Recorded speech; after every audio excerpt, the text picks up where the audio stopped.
Hello students, आज हम पढ़ेंगे official compounds of iron, iodine and calcium. अब आयरन आयरन हमारी कौन सी पीरियोडिक टेबल में कहाँ प्रेजेंट होता है? फर्स्ट ट्रायड में। फर्स्ट ट्रायड अगर हम देखें तो क्या होती है? Scandium,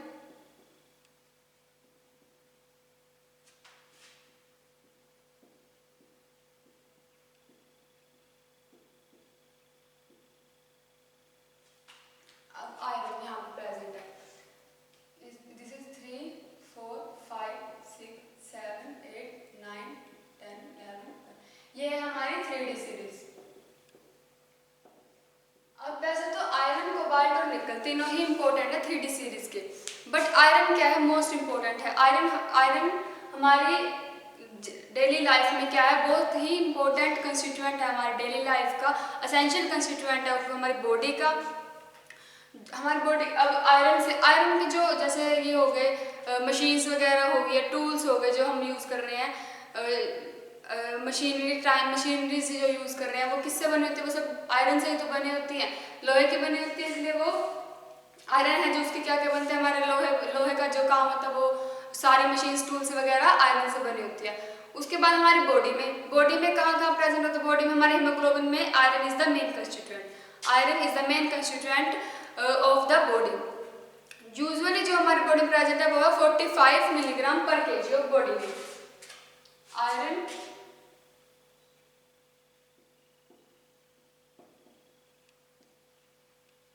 Iron is the essential constituent of the body. Normal body weight का 45 मिलीग्राम पर केजी ऑफ बॉडी वेट के ये हमारी बॉडी में प्रेजेंट होता है। आयरन की कमी से हमारे में क्या एनीमिया हो जाता है।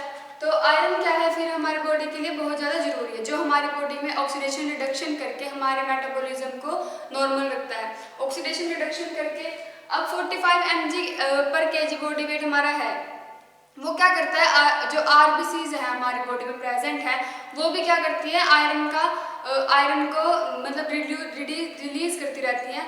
तो वो उसकी वजह से क्या है? नॉर्मल मतलब डेली बेस में हम क्या कर रहे हैं? कम ही लेते हैं आयरन। अब जैसे आयरन क्या है कि कमी किस प्रॉब्लम्स में हो जाती है? जैसे मेंस्ट्रुएशंस हो रही है प्रेगनेंसी के दौरान, इसमें क्या हो जाती है? आयरन की कमी हो जाती है। जो डेली जो ब्लीडिंग्स वगैरह हो जाती है, एक्सीडेंट हो जाता है, उनमें भी क्या हो जाता है? फिर आयरन की कमी हो जाती है। आयरन की कमी से ब्लड प्रेशर लो हो जाती है, फिर ब्लड की कमी हो जाती है। अब आयरन अब आयरन हेमोग्लोबिन के अलावा वो प्रेजेंट होता है मायोग्लोबिन के अंदर भी, also present in myoglobin. Iron is also present in myoglobin. जो आयरन की जरूरत किस लिए होती है? ग्रोथ के लिए। प्रेगनेंसी में बच्चे जब हो मतलब प्रेगनेंसी के दौरान आयरन की बहुत ज़्यादा जरूरत होती है। अब इसके लिए कौन कौन से एंजाइम फैक्टर काम करते हैं? फेरिडोक्सिन हो गया या फिर विटामिन सी, एस्कॉर्बिक एसिड, ये हमारी बॉडी में क्या करते हैं? आयरन को मेटाबोलाइज करवाते हैं हमारी बॉडी में। क्या करते हैं? HCl जो प्रेजेंस है हमारी बॉडी में और एस्कॉर्बिक एसिड, विटामिन सी जो प्रेजेंट है। अब जो आयरन का कंट्रोल है, आयरन जो है हमारी बॉडी में कंटेंट है वो कंट्रोल किया जाता है, रेगुलेट किया जाता है बाय द एब्जॉर्प्शन ऑफ मतलब कितना एब्जॉर्ब कर रहे हैं उसके द्वारा वो कंट्रोल किया जाता है, ना कि एक्सक्रीशन से कि कितना हम रिलीज कर रहे हैं। अगर बॉडी रिसाइकल कर रही है आयरन को, जो ऑब्टेन हो रहा है हमें किस जो बॉडी हमारी वो रिसाइकल्स कर लेती है आयरन को, जो किससे होता है? जब ब्रेक डाउन होता है, आरबीसीज ब्रेक डाउन होती है उनके थ्रू, इसलिए जो डेली डोज है हमारे आयरन की वो क्या है? कम है। अगर एक नॉर्मल मैन के अंदर, नॉर्मल मेल है तो उसके अंदर जरूरत है आयरन की 10 to 12 mg और फीमेल के अंदर जरूरत है 12 to 18 mg। इन मेल के अंदर 10 to 12 mg डेली डोज और फीमेल के अंदर 12 to 18 mg। इतनी आयरन की क्या होती है? हमारे जरूरत होती है। अब आयरन हमें मिलता कहाँ से है? जो ग्रीन वेजिटेबल्स होगी, लीफी वेजिटेबल्स हो गए, सीरियल्स हो गए, आयरन के जो कंपाउंड्स हैं उनसे हमें क्या मिलता है? आयरन हमारी बॉडी में प्रॉपर मिलता रहता है। या फिर और मुर्गी जो चिकन्स वगैरह हुए उसमें भी क्या होता है, आयरन प्रेजेंट होता है। ये थे आयरन के सोर्सेज। अब आयरन की प्रिपरेशन किस दो कैटेगरी में फॉल्स करती है, एक तो जो एक्सटर्नली हम ले रहे हैं and that is internally. Iron preparation is fall into two categories.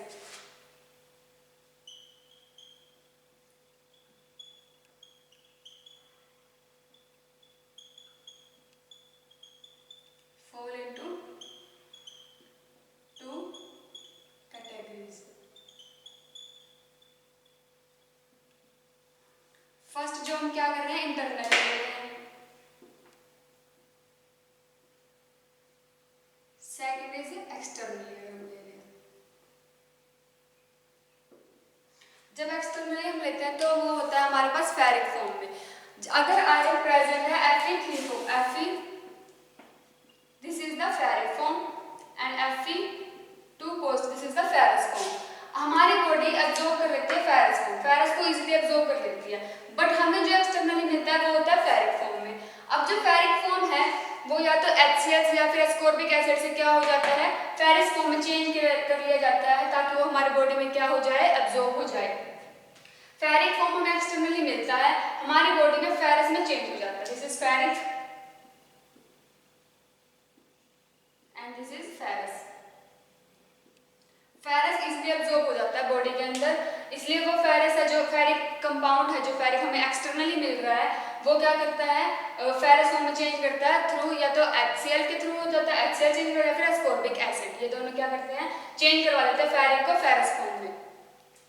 अब अगर हम देखें तो इनके कौन से कंपाउंड बनते हैं, फेरस के ग्लूकोनेट बनते हैं, फेरस के फ्रक्टोज, फेरस फ्यूमेरेट, फेरस के सल्फेट, और ये जो फेरस के कंपाउंड से ही मिलते हैं हमें।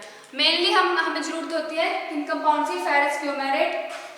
अगर हम डेली डोज में देखें तो हमें मिलना चाहिए फेरस फ्यूमेरेट की फॉर्म में हम ले सकते हैं आयरन को, फेरस ग्लूकोनेट की फॉर्म में ले सकते हैं, फेरस सल्फेट की फॉर्म, या फिर आयरन एंड अमोनियम सिट्रेट का जो कंपाउंड मिक्सचर बनता है वो। अगर फेरस फ्यूमेरेट देखें तो हमें ये टेबल याद करनी है। इसके बाद केमिकल स्ट्रक्चर क्या होता है, ये है फेरस फ्यूमेरेट का स्ट्रक्चर। ये बनता है फ्यूमेरिक एसिड से, फ्यूमेरिक एसिड में क्या लगाया, फेरस। फेरस कहाँ पे आ जाएगा, Fe2 की फॉर्म में इसमें फेरस ऐड होगा। फेरस ग्लूकोनेट, यहाँ पे हम Fe2 लिख सकते हैं क्योंकि 2 नेगेटिव एंड 2 पॉजिटिव न्यूट्रल है। उसके बाद है फेरस ग्लूकोनेट, जो क्या किससे बना है, ग्लूकोज से, ये ग्लूकोज से बना है। एंड उसके बाद में प्रेजेंट है फेरस, और ये फेरस सल्फेट है जो हमारा नॉर्मल जो हम लेते हैं फेरस सल्फेट वो। This is iron and ammonium का सिट्रेट क्यूब। ये पहले होता है येलोइश ग्रीन कलर का जो ऑक्सीडाइज हो जाकर बन जाता है ब्राउनिश रेड कलर का। अब इनका मॉलिक्यूलर वेट कितना है, वो हम इनके जो कार्बन के और हाइड्रोजन ऑक्सीजन के मॉलिक्यूलर वेट जो वेट होता है उनको हम एटॉमिक वेट से क्या कर सकते हैं, कैलकुलेट कर सकते हैं मॉलिक्यूल का पूरा वेट, मॉलिक्यूलर वेट। इसका होता है 169.91 एंड फेरस फ्यूमेरेट का 169.91, फेरस ग्लूकोनेट का 42.71, फेरस सल्फेट का 278.0 और आयरन एंड अमोनियम सिट्रेट का, मतलब उसके अंदर चेंज होते रहते हैं कंपाउंड्स या फिर एक्स की वैल्यूज चेंज होती रहती है, तो उसकी वजह से क्या उसका एक फिक्स नहीं रहता, उसका डेफिनेट नहीं है। उसके बाद हमें डेली डोज कितनी चाहिए, अगर फेरस फ्यूमेरेट ले रहे हैं तो प्रोफाइलेटिक में हमें, अगर हम मतलब कि पहले ही ले रहे हैं डिजीज होने से, तो क्या हमें 200 mg हम ले सकते हैं प्रोफाइलेटिक। और थेरेप्यूटिक अगर मतलब डिजीज होने के बाद हम क्या ले रहे हैं 400 to 600 mg। उसके बाद फेरस ग्लूकोनेट हमें कितना चाहिए, थेरेप्यूटिकली प्रोफाइलेटिक चाहिए हमें 600 mg और थेरेप्यूटिक डेली डोज है 1.2 to 1.8 ग्राम। एंड उसके बाद फेरस सल्फेट की प्रोफाइलेटिक है 300 mg एंड थेरेप्यूटिक है 0.9 to 1.8 ग्राम। और आयरन एंड अमोनियम सिट्रेट हमें चाहिए 1 to 3 ग्राम, कितना भी हम ले सकते हैं। उसके बाद इसके ऑफिशियल डोजेस को किस फॉर्म में हमें मिलता है, टैबलेट की फॉर्म में। इसकी बनती है 0.2 ग्राम की टैबलेट्स एंड फेरस ग्लूकोनेट की बनती है 0.3 ग्राम की, फेरस सल्फेट की बनती है 0.2 ग्राम की टैबलेट्स। अब आपने वो देखा होगा जब आयरन को ऐसे खुले में रख देते हैं तो क्या वो ब्राउनिश कलर का हो जाता है ना, मतलब उसके ऊपर क्या आ जाता है, ब्राउन लेयर आ जाती है। वो किस में चेंज हुई, यानी कि वो क्या हो गया, ऑक्सीजन से ऑक्सीडाइज्ड हो गया। वो मतलब नॉर्मल अगर हम एटमॉस्फेयर में ऐसे रख दे एयर के अंदर खुला तो क्या हो जाता है, आयरन इजीली ऑक्सीडाइज हो जाता है। उसकी वजह से उसका वो क्या जंग लग जाती है, इसको हम बोलते हैं जंग लग जाती है, फिर उसका क्या हो जाता है, क्रोजन हो जाता है। तो उसकी वजह से उनके क्या रखा जाता है एयर टाइट कंटेनर में। तो इन सब की स्टोरेज किसमें आएगी? एयर टाइट कंटेनर में। Ferrous fumarate is also in air tight container. Gluconate को भी इन एयर टाइट कंटेनर में रखेंगे, फेरस सल्फेट को in an air tight container and iron and ammonium citrate को भी in an air tight container. उसके बाद हम फर्स्ट पढ़ेंगे फेरस सल्फेट। जो हमारा फर्स्ट कंपाउंड है आयरन का जिसकी हमें डेली डोज जरूरत होती है वो है फेरस सल्फेट।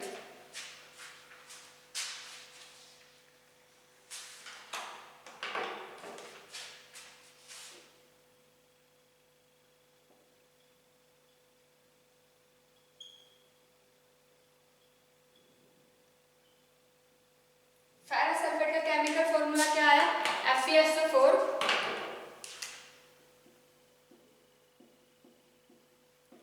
7H2, यानी कि उसके साथ क्या है?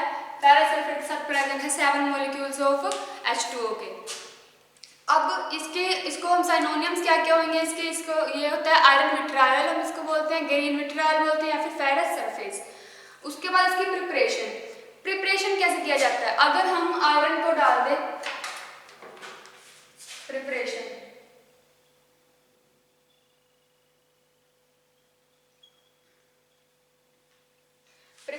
में प्योर आयरन को डाल दिया जाता है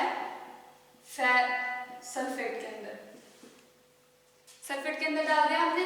उसके बाद क्या बन जाता है? FeSO4 7H2।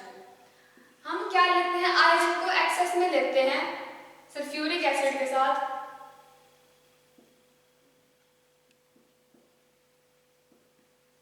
आयरन को एक्सेस में लेते हैं सल्फ्यूरिक एसिड के साथ, ताकि कोई भी आयरन जब हम इसको आयरन को सल्फ्यूरिक एसिड में डालें तो हमारे पास कंपाउंड बन जाएगा।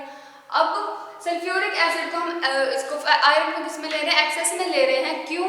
ताकि जब हम इसको फिल्टर करें, इस सोल्यूशन को फिल्टर करेंगे तो उसमें से कुछ भी कंपाउंड उस फिल्ट्रेशन के अंदर ना जाए, यानी कि जो हमारा फिल्ट्रेट नीचे निकल रहा है, जो हमारा एक्स्ट्रा निकल रहा है प्योर के बजाय, वो हमारा क्या रहे, उसके अंदर एक भी मोल किसका ना जाए? आयरन का ना जाए। तो इसलिए हम इसको किस में लेते हैं? आयरन को एक्सेस में लिया जाता है इसी वजह से। उसके बाद इसकी प्रॉपर्टीज क्या क्या है? प्रॉपर्टीज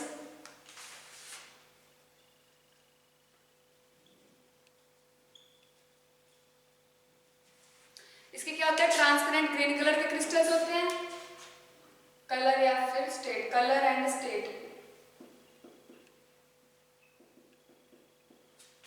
ट्रांसपेरेंट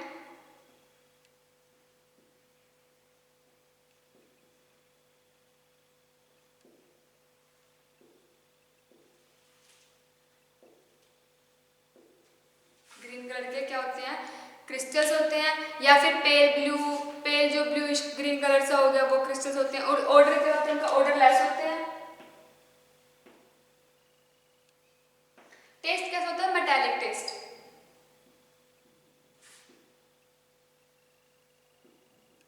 या फिर एस्ट्रिंजेंट।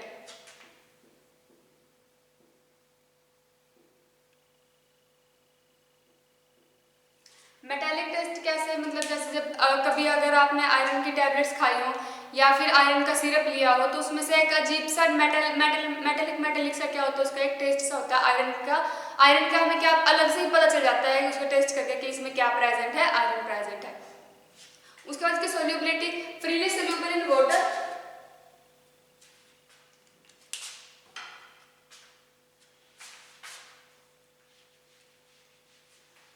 सोल्यूबिलिटी क्या है? Freely soluble in water and insoluble in alcohol.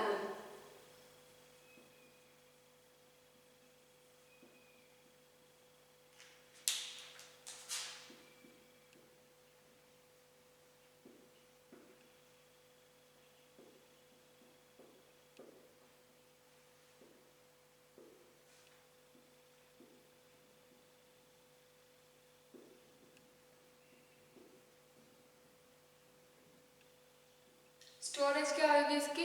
Water के अंदर ये इजीली सोल्यूबल हो जाता है एंड अल्कोहल के अंदर क्या होता है? ये इनसोल्यूबल होता है। स्टोरेज किस में रखेंगे हम इसको? क्योंकि इसका क्या हो जाता है? ऑक्सीडेशन हो जाता है, इजीली ऑक्सीडाइज हो जाती है और इसके ऊपर क्या आ जाती है? ब्राउन कलर की क्या एक परत आ जाती है, ब्राउन फेरिक सल्फेट की एक परत कोटेड हो जाता है, ये इसकी कोटिंग हो जाती है ब्राउन फेरस सल्फेट के, इसलिए इसको किसमें रखते हैं, एयरटाइट कंटेनर में। उसके बाद इसकी क्या है, इनकम्पैटिबिलिटी। ये इनकम्पैटिबल है विद अल्कलीज के साथ, सोल्यूबल कार्बोनेट्स हो गए, गोल्ड और सिल्वर के साल्ट्स हो गए, लेड एसीटेट्स हो गए, इस तरह के इनके साथ क्या है, ये इनकम्पैटिबल है। उसके बाद क्या है, हम इसकी डेफिशिएंसी से, इसकी डेफिशिएंसी से क्या होता है हमारी बॉडी में, आयरन की डेफिशिएंसी से एनीमिया हो जाता है, आयरन की डेफिशिएंसी से एनीमिया। उसके बाद उसको एक्सेस, अगर जब बहुत ज़्यादा आयरन का क्या हो जा रहा है, रिलीज हो जा रहा है, तो क्या हो जाता है, वो क्या करता है, एक्सेस ऑफ आयरन का काज करता है हेमोक्रोमेटोसिस।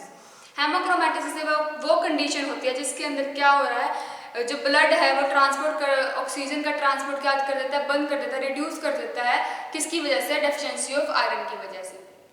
एनीमिया में क्या होता है, जब बहुत ज़्यादा आयरन की कमी हो जाती है तो क्या होता है, वो हेमोक्रोमेटोसिस में क्या करता है, वो हेमोक्रोमेटोसिस क्या होती है, वो कंडीशन जिसमें क्या होता है, कैपेसिटी होती है ब्लड की, ब्लड क्या करता है, transport of oxygen to tissue reduce कर देता है, ऑक्सीजन का ट्रांसपोर्ट टिश्यू तक क्या कर देता है, रिड्यूस कर देता है, किसकी वजह से, आयरन की डेफिशिएंसी की वजह से, जिसकी वजह से क्या हो रहा है, फिर एनीमिया हो रहा है। उसके क्या क्या रीज़न है एनीमिया के, कि उसमें क्या बहुत ज़्यादा अमाउंट में आयरन लॉस किया जा रहा है इन हेमरेज में, या फिर इन मेंस्ट्रुअल फ्लो में बहुत ज़्यादा आयरन लॉस हो रहा है, या फिर आयरन की क्या हो जाती है, रिक्वायरमेंट होती है प्रेगनेंसी के दौरान, जिसकी वजह से क्या हो जाता है, आयरन को बहुत ज़्यादा ज़रूरत हो जाती है, जिसकी वजह से अगर आयरन की कमी हो जाए तो क्या हो जाता है, फिर एनीमिया हो जाता है। क्योंकि ये कहाँ जाता है, फिर प्लासेंटा में जाता है, प्लासेंटा में किसको ट्रांसपोर्ट किया जाता है, या फिर क्या हो जाए, इसकी इनएडेक्वेट एब्जॉर्प्शन, अगर इसकी इनएडेक्वेट एब्जॉर्प्शन हो जाए तो भी क्या हो जाता है, फिर आयरन की कमी हो जाती है। उसको ट्रीट कैसे करेंगे हम, क्या मतलब आयरन के वो दे के कंपाउंड्स दे के, या फिर आयरन के सिरप्स आते हैं वो दे के हम क्या कर सकते हैं, आयरन की कमी को पूरा कर सकते हैं, या फिर लीफी वेजिटेबल्स वगैरह ये खा के हम क्या कर सकते हैं, आयरन की कमी को कंप्लीट कर सकते हैं हमारी बॉडी के अंदर। और उसके बाद इसका यूज़ क्या है, मतलब और किस तरह से यूज़ करें, एज एन डिसइंफेक्टेंट भी ये यूज़ होता है। उसके बाद हमारे पास आएगा ड्राइड फेरस सल्फेट, ये था हमारे पास simple ferrous sulphate.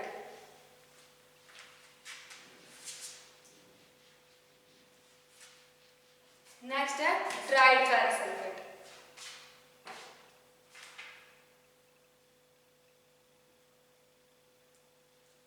Dried ferrous sulphate का केमिकल फॉर्मूला देखें तो क्या होता है, FeSO4.2H2। इसमें क्या होता है, फेरस सल्फेट के अंदर क्या होता है, 7 मॉलिक्यूल्स से H2O के, और ड्राइड फेरस सल्फेट में क्या होंगे, 2 मॉलिक्यूल्स होंगे H2O के।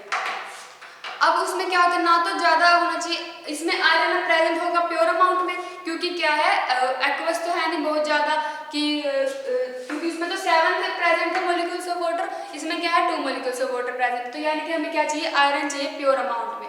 अब आयरन ना तो ज्यादा होना चाहिए 90% से, और ना ही लेस होना चाहिए 80% से। FeSO4 प्रेजेंट होना चाहिए not more than 90% and not less than 80% of FeSO4। Dried ferrous sulphate के अंदर प्रेजेंट होता है 80 to 90 के बीच का, 80 to 90 के बीच का FeSO4 प्रेजेंट होता है, बाकी होते हैं मॉलिक्यूल्स ऑफ वाटर। और उसके अंदर क्या उसमें 50-50 था, मतलब कि आधा तो फेरस सल्फेट था और आधा क्या था, मॉलिक्यूल्स ऑफ वाटर प्रेजेंट थे।